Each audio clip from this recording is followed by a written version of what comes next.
അത് എനിക്ക് തോന്നുന്നു കോൺഗ്രസ് കണ്ടുവച്ചത് നോക്കി വെച്ചത് ധനകാര്യമന്ത്രി എന്ന നിലയിൽ ഇന്ത്യയിൽ അദ്ദേഹം കൊണ്ടുവന്ന മാറ്റങ്ങൾ, വിപ്ലവകരമായ മാറ്റങ്ങൾ, അത് ഇന്ത്യ മഹാരാജ്യത്തെ ഏതു തരത്തിൽ സ്വാധീനിച്ചു, ഇന്ത്യ മഹാരാജ്യത്തിൻ്റെ വളർച്ച ഏത് ദിശയിലേക്ക് തിരിച്ചുവിട്ടു എന്നത് കോൺഗ്രസ് നേതൃത്വത്തിന്, അന്ന് സോണിയാഗാന്ധിയുടെ നേതൃത്വത്തിലായിരുന്നു കോൺഗ്രസ്, അത് മനസ്സിലാക്കി സോണിയാഗാന്ധി ഒരു രാഷ്ട്രീയക്കാരനപ്പുറത്തേക്ക് വിദ്യാഭ്യാസ രംഗത്ത് വലിയ ഔന്നത്യമുള്ള മൻമോഹൻ സിംഗിനെ പോലെ കമ്മിറ്റഡ് ആയിട്ടുള്ളൊരു സാമ്പത്തിക വിദഗ്ധൻ ഇന്ത്യയുടെ പ്രധാനമന്ത്രിയാകട്ടെ എന്ന് തീരുമാനിച്ചതാവണം.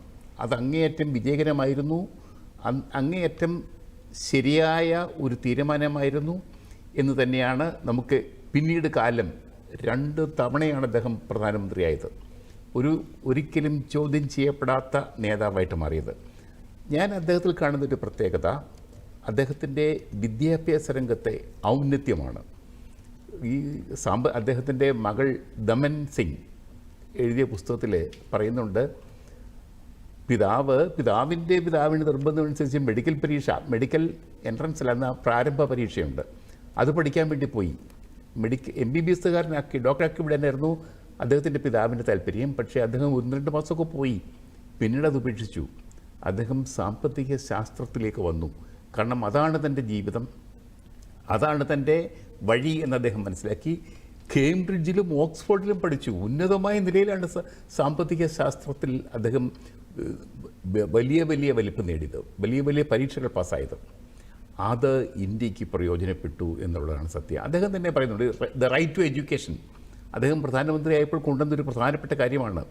ഇന്ത്യയിലെ എല്ലാ കുട്ടികൾക്കും പഠിക്കാനുള്ള അവകാശം ഉണ്ടാവണം. പഠിക്കാനുള്ള OBC വിഭാഗത്തിന് എഡ്യൂക്കേഷൻ റിസർവേഷൻ വരെ കൊടുക്കാൻ അദ്ദേഹം തീരുമാനിച്ചു. കാബിനറ്റിലെ പലരും എതിർത്തുവെങ്കിൽ പോലും അതും അദ്ദേഹത്തിൻ്റെ നിർദ്ദേശമായിരുന്നു. കാരണം വളരെ ലേണഡ് ആയിട്ടുള്ള തീരുമാനങ്ങൾ. അതാണ് അദ്ദേഹം തന്നെ പറയുന്നുണ്ട്, education is important. I am what I am only because of my education. അദ്ദേഹത്തിൻ്റെ വിദ്യാഭ്യാസത്തിൽ വൈജ്ഞാനികമായ ഔന്നത്യത്തിൽ അദ്ദേഹത്തിന് അറിയാമായിരുന്നു അദ്ദേഹത്തെക്കുറിച്ച്, അദ്ദേഹത്തിന് അതിൽ അഭിമാനവും ഉണ്ടായിരുന്നു. തീർച്ചയായിട്ടും ആ വിദ്യാഭ്യാസത്തിൻ്റെ സരണിയിലേക്ക് ഇന്ത്യയെ വളർത്തിക്കൊണ്ടുവരാൻ അദ്ദേഹം ആഗ്രഹിച്ചു. അതാണ് എനിക്ക് തോന്നുന്നു അദ്ദേഹത്തിൻ്റെ ഏറ്റവും വലിയ കോൺട്രിബ്യൂഷൻ ഇന്ത്യ മഹാരാജ്യത്തിന് നൽകിയത് എന്ന് ഞാൻ കരുതുന്നു.